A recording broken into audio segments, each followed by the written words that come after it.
Welcome back. Bulletin का बाकायदा आगाज करें और सबसे पहले आपको बताएं कि सऊदी अरब के दौरे पर मौजूद वजीर आजम शहबाज शरीफ ने मस्जिद नबी में हाजिरी दी है और वफ्द के हमरा रोज़े रसूल सल्लल्लाहु अलैहि वसल्लम की ज़ियारत की।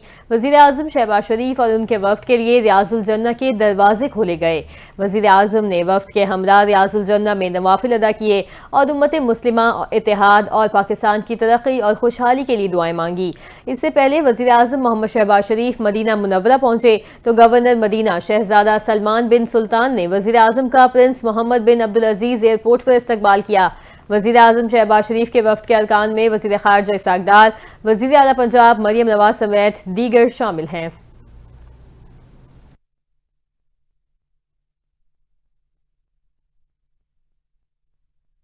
वफाकी वजीर मजहबी उमूर सरदार मोहम्मद यूसुफ ने मदीना मुनव्वरा में हज इंतजामात का जायजा लिया। वफाकी वजीर मजहबी उमूर सरदार मोहम्मद यूसुफ का डायरेक्टर हज मदीना ने इंतजामात के हवाले से ब्रीफिंग देते हुए कहा कि इस मरतबा 100% हजाज कराम की रिहायशी मदीना मरकजिया में होंगी। ब्रीफिंग में बताया गया कि पाकिस्तानी हजाज को 5 स्टार होटलों में भी रिहाइश दी जाएगी। वफाकी वजीर की नामुकम्मल इंतजामात को जल्द मुकम्मल करने की हिदायत। वजीर मजहबी उमूर ने कहा कि अल्लाह के मेहमानों की खिदमत के लिए तमाम तर सलाहियतें बरोकार लाई जाएं। हुजाज कराम को बेहतरीन सहूलियात फराहम करना हमारी अवलीन तरजीह है।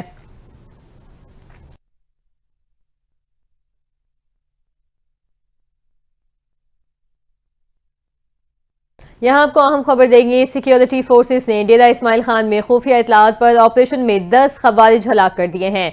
ISPR के मुताबिक फायरिंग के तबादले में कैप्टन हसनैन शहीद हो गए। ऑपरेशन के दौरान मारे गए खवारिज से हथियार और गोला बारूद बरामद हुआ। पाक फौज के शोबा ताल्लुकात आमा का कहना है कि हलाक दहशतगर्द मुतादिद दहशतगर्द कार्रवाइयों में मुलविस थे। ISPR के मुताबिक मारे गए दहशतगर्द बेगुनाह शहरियों की टारगेट किलिंग में भी मुलविस थे। इलाके में दीगर मुमकिना खवारिज के खात्मे के लिए क्लियरेंस ऑपरेशन जारी है।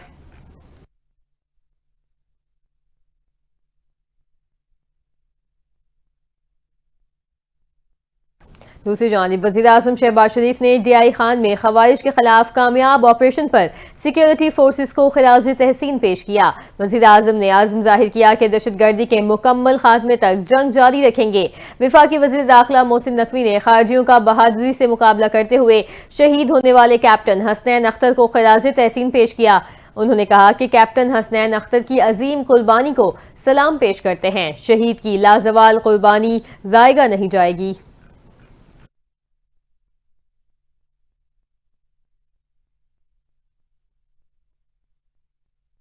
और अब खबर यह है कि वज़ीर आज़म के प्रिंसिपल सेक्रेटरी का ओहदा खाली है। तौक़ीर शाही प्रिंसिपल सेक्रेटरी का काम करेंगे।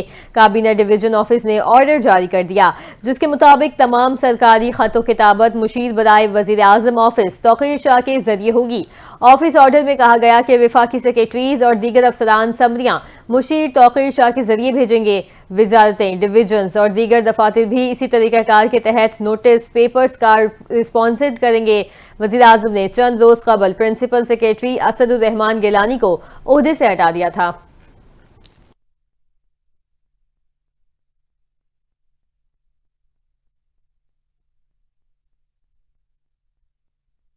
अब बात करें गवर्नर सिंध कामरान खान टिसूरी के बयान की। उनका कहना है कि PTI को 4 साल हुकूमत मिली, काम करते तो कराची का नक्शा बदल जाता। कराची के इलाके लाइन्स एरिया में मीडिया से गुफ्तगू करते हुए गवर्नर सिंध ने कहा जो रियासत मदीना की बात करते थे वो आज गवर्नर हाउस आकर देखें। उन्होंने कहा कि आज गवर्नर हाउस आम आदमी के लिए खुला है, शहरियों के मसाइल हल होते हैं। गवर्नर सिंध का यह भी कहना था कि PTI के अरकान असम्बली से मरात लेते हैं लेकिन कौमी सलामती के मामले पर मीटिंग बुलाई गई तो PTI ने बाइकआउट किया। उन्होंने कहा कि PTI ने अपने आकाओं से डॉलर पकड़े हुए हैं। मेरी पार्टी का तो वजीर आजम भी नहीं, तुम्हारा तो वजीर आजम था।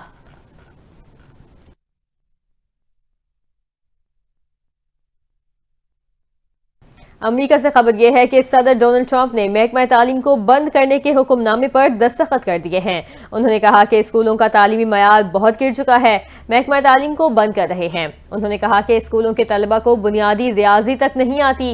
महकमा तालीम के पास बड़ी बड़ी इमारतें हैं मगर तालीम नहीं। डोनाल्ड ट्रंप का कहना था कि स्कूल्स के मामलात रियासतें अब खुद देखेंगी। महकमा तालीम बंद करने पर रियासती गवर्नर खुश हैं। अमरीकी सदर ने मजीद कहा कि मादियात पर यूक्रेन के साथ अमरीका का मुआहिदा बहुत जल्द हो जाएगा। मादियात की अमरीकी पैदावार बढ़ाने के हुक्मनामे पर दस्तखत किए हैं।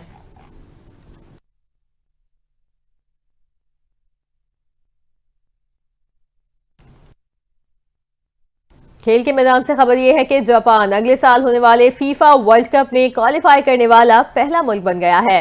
फुटबॉल वर्ल्ड कप अगले बरस अमेरिका, कनाडा और मैक्सिको में खेला जाएगा, जिसमें 48 टीमें शिरकत करेंगी। जापान ने क्वालिफाइंग राउंड में बहरीन को 2-0 से हराकर फुटबॉल वर्ल्ड कप 2026 में सबसे पहले क्वालिफाई करने का एजाज हासिल कर लिया। एशिया से 8 टीमें शिरकत करेंगी, जिसमें जापान ने सबसे पहले क्वालिफाई करने का एजाज हासिल किया है। जापान की जानिब से कोमदा और कोबू ने दूसरे हाफ में गोल करके टीम को फतह दिलाई। फतह के साथ जापान ने तीसरे राउंड में ग्रुप सी में पहली पोजीशन ले ली है। क्वालिफाइंग के तीसरे राउंड में 18 टीमों को 3 ग्रुपों में तकसीम किया गया है, जिसमें हर ग्रुप की 2 टॉप टीमें फुटबॉल वर्ल्ड कप के लिए क्वालिफाई करेंगी। अमेरिका, कनाडा और मैक्सिको बतौर मेजबान वर्ल्ड कप में जगह बना चुके हैं।